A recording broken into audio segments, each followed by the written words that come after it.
বাসা ছাড়তে বলায় মাকে মারধর করেন ভাড়াটিয়া। আর সেই অপমানের প্রতিশোধ নিতেই ওই ভাড়াটিয়াকে গলা কেটে হত্যা করেন 4 ছেলে।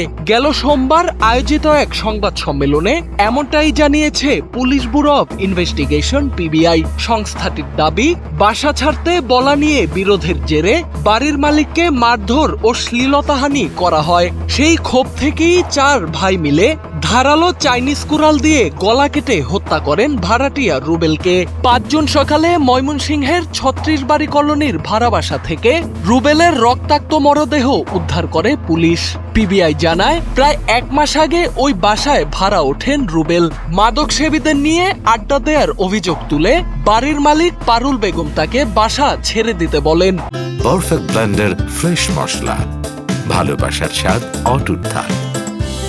এই নিয়ে ঘটনার দিন সকালে দুজনের মধ্যে শুরু হয় বাকবিতণ্ডা। এক পর্যায়ে পারুল বেগমকে মারধর ও শ্লীলতাহানির চেষ্টা করেন রুবেল।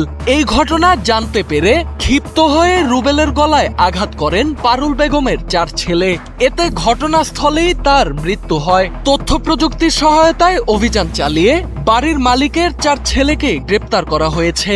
প্রাথমিক জিজ্ঞাসাবাদে তারা হত্যাকাণ্ডে জড়িত থাকার কথা স্বীকার করেছেন। এই ঘটনায় বাদী হয়ে বাড়ির মালিক পারুল বেগম সহ 11 জনের বিরুদ্ধে হত্যা মামলা করেন নিহতের বাবা। হত্যাকাণ্ডে আর কেউ জড়িত আছে কিনা তাও খতিয়ে দেখছে পিবিআই।